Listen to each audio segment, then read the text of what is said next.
How can a show be a global sensation, a record-breaking hit, and a profound betrayal, all at the same time? So when the live-action version of the legendary manga One Piece finally hit Netflix, it did something a lot of fans thought was literally impossible.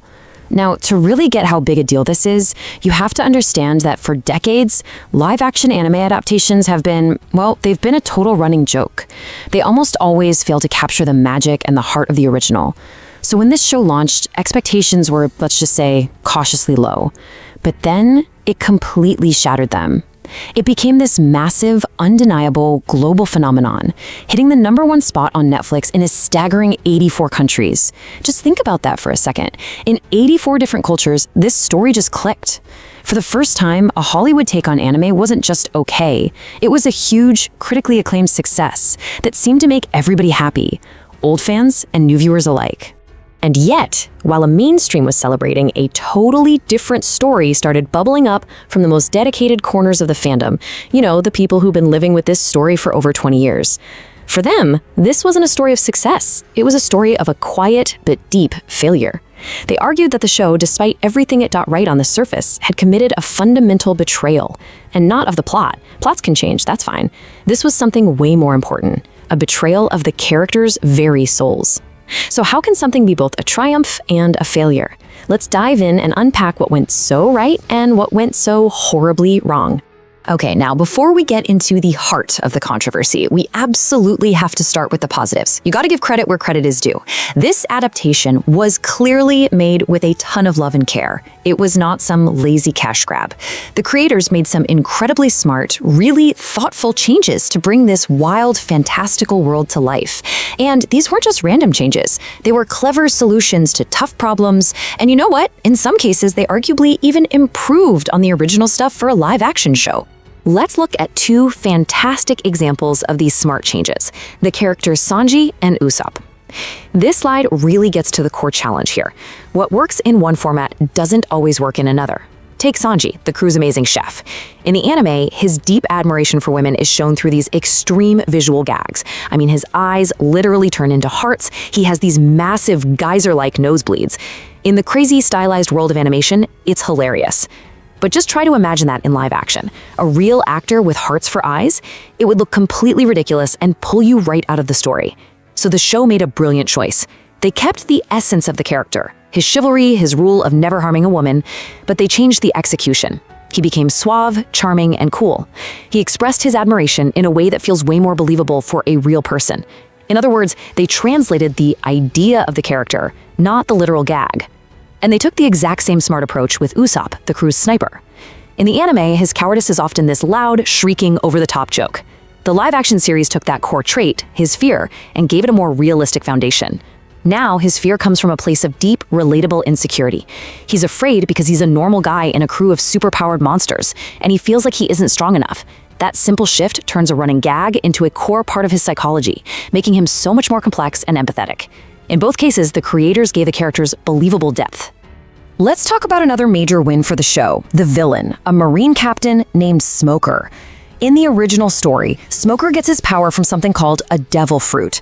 Specifically, he's a Logia type, which is a really important concept. But for a total beginner, all you need to know is that a Logia user can turn their body into a natural element. For Smoker, that element is smoke. This means he isn't just controlling smoke, he is smoke. Now think about our hero, Luffy, who's made of rubber and loves to punch things. What happens when you try to punch a cloud of smoke? Yeah, exactly. Nothing. Your fist goes right through it. So in the original, their first fight is basically Smoker just standing there completely untouchable while Luffy's attacks are useless. It's a simple, effective way to show the audience, whoa, this new guy is on a whole different level. The live-action show, though, saw a chance to make this way more exciting. The writers asked a fantastic question. Instead of just being untouchable, how would a smart, ruthless fighter creatively use the power of smoke to hunt someone down? And this is where we get a major upgrade. This smoker is a predator. He uses his smoke to create this dense fog so Luffy can't even see where the attacks are coming from. He's fighting a ghost in a cloud. And then he does something genuinely terrifying. He forces his smoke down Luffy's throat and into his lungs, choking him from the inside out. That is so much more menacing than just being immune to punches. It's a horrifyingly clever tactic. Basically, the writers turned a static power display into an intense strategic battle. They turned a superpower into a strategy. It was a change that proved they really understood how to elevate the source material. And it's this level of cleverness that makes the problem we're about to talk about so confusing for so many fans. So after seeing such smart improvements and such clear love for the material, a lot of fans were just completely blindsided by a scene that seemed to throw all that goodwill right out the window. It was a single moment that for them wasn't just a small plot change, it was a fundamental misunderstanding, a betrayal of the story's two most important heroes. This quote right here gets to the absolute heart of great storytelling. It's so simple, but so true. A story can tell us a character is brave, or loyal, or kind, but we, the audience, don't really believe it until we see them prove it when things get tough. Actions speak louder than words, right? Especially in a crisis. For example, it's easy for someone to say they're generous, but are they still generous when they have very little to give? That choice, under pressure, reveals who they really are. This is the moment that separates what a character says they are from who they truly are. So let's apply this to our main heroes, Monkey D. Luffy, the rubber man who dreams of becoming king of the pirates, and his first mate, Roronoa Zoro, the swordsman who wants to be the world's greatest. Even early in the story, they operate by a very clear, very unbreakable set of principles. Rule 1, and this is the big one, they never, ever, ever abandon a friend. We've seen Luffy literally declare war on the entire world government, the most powerful organization on the planet, just to save one friend. Rule 2, they never back down from a fight that matters. Zoro once challenged the world's greatest swordsman to a duel he knew he would lose just to prove his conviction. Running away when something important is on the line is just not in their DNA. And Rule 3, they instinctively protect innocent people. They're liberators at their core. These aren't just personality quirks, these are the foundational pillars of who these characters are. Okay, so let's set the scene for the moment that caused all this controversy. It happens on an island called Whiskey Peak. The crew is trying to protect a princess, and two low-level bad guys from a huge criminal organization show up to stop them. You've got Mr. Five, a guy who can make parts of his body explode, and Miss Valentine, a woman who can change her weight to crush people. In the grand scheme of villains in this world, they are, let's be blunt, total small fry. And right here, this is the fracture point. This is the moment where, for a lot of fans, the show just went completely off the rails. Let's look at the two versions side by side. On the left, you've got the original manga and anime. Here, the fight is barely even a fight. Luffy and Zoro are so much stronger that they take them out instantly. Mr. Five gets knocked out with one punch, Miss Valentine is dealt with in one slash. Boom. It's over in seconds. The whole point of the scene is to show us how powerful our heroes have become. Now look at the right, the live-action version. Here, Luffy and Zoro see Mr. Five's power, and their reaction is not to fight, but to run. They make a conscious choice to flee, taking the princess with them, but allowing her loyal bodyguard and their new friend, a man named Igram, to stay behind, as a decoy, knowing he will almost certainly be killed. They leave him to die, alone. So let's go back to those unbreakable rules we just talked about. Let's think about everything we know about these two characters and their unshakable moral code. Would the man who will one day be king of the pirates and the man who will become the world's greatest swordsman look at two D-list villains, decide they're too tough, and choose to abandon a friend to a sacrificial death? For a huge part of the fan base, the answer to that question was a loud, absolute no. This wasn't just a minor plot change for pacing. For them, this was character assassination. It took two heroes who were defined by their courage and loyalty, and in that critical moment of pressure, showed them acting like cowards who would sacrifice a friend to save their own skin. The writers had changed what the characters did, and in doing that, they had changed who the characters were. And unfortunately, this wasn't just a one-off thing. Later episodes had other writing issues. Moments that, while smaller, pointed to a pattern of sacrificing character development and logic for the sake of a quick joke. All right, our next example takes place in an arc called Little Garden. Here, the crew runs into a new set of villains, including this strange artist named Miss Golden Week. Her power is really unique. It's not physical at all. She uses special paint colors to control the emotions of anyone she marks, hypnotizing them into being sad or making them laugh uncontrollably.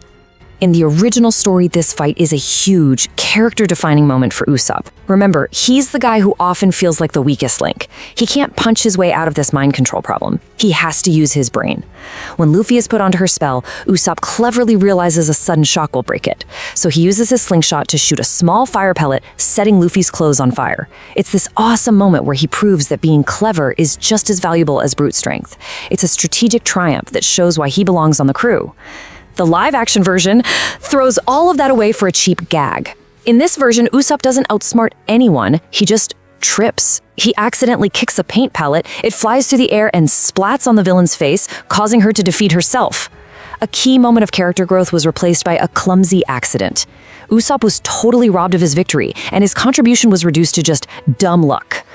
Now let's talk about a straight-up plot hole, a moment where the story just breaks its own rules.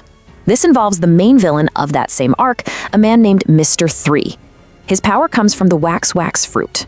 The rules are simple. He can make and control candle wax. He can make walls, keys, armor, whatever he wants, but out of wax. But there's a really important limitation. The wax he creates is just plain white candle wax. It has no color.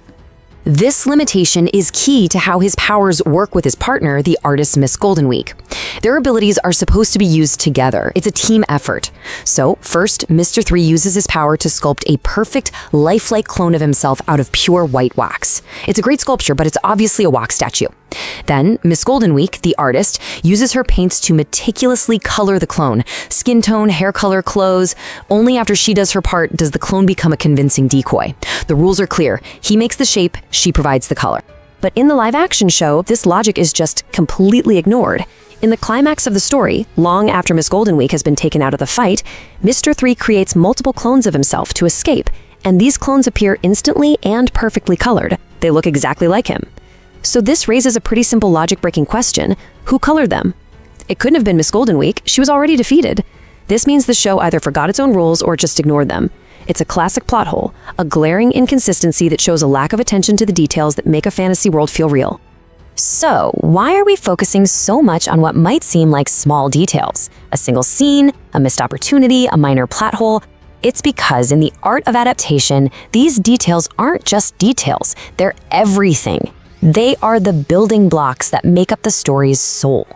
Think of a good adaptation like a building held up by 3 pillars. The first pillar is plot accuracy, following the general story. The second is visual style, capturing the look and feel of the world. Now, the live-action One Piece did a fantastic job with both of these. The sets, the costumes, the general plot, it was all there. But the third pillar, the one in the center holding up the most weight, is character integrity. This is the most essential part of all. You can change plot points, you can combine events, you can alter the visuals, but if you break the core truth of who a character is, if you make a hero do something they would never do, that central pillar cracks, and for many people, the whole building collapses. And that brings us to the main lesson here. A truly great adaptation understands that its main job isn't to create a perfect scene-for-scene copy. That's not just impossible, it's usually a bad idea. Its real job, its most sacred duty, is to capture and preserve the spirit of the original story. It has to get what makes the characters tick, what drives them, and what lines they would never, ever cross. The show brilliantly understood the spirit of Sanji's chivalry and Smoker's tactical mind, but in one critical moment, it completely lost the spirit of Luffy and Zoro's unbreakable courage and loyalty. This quote right here perfectly sums up the entire controversy. The problem was never that the plot was different. Fans expect that. The problem was that the change in action, the decision to run and abandon a friend, created a fundamental change in identity. For that one crucial moment, Luffy and Zoro were no longer the brave, loyal heroes that millions of people love. They were different people entirely, and that is what felt like a betrayal. So to bring it all home, the One Piece live-action show was a massive, celebrated success that got so much right. It means smart changes to characters like Sanji and Usopp and elevated villains like Smoker.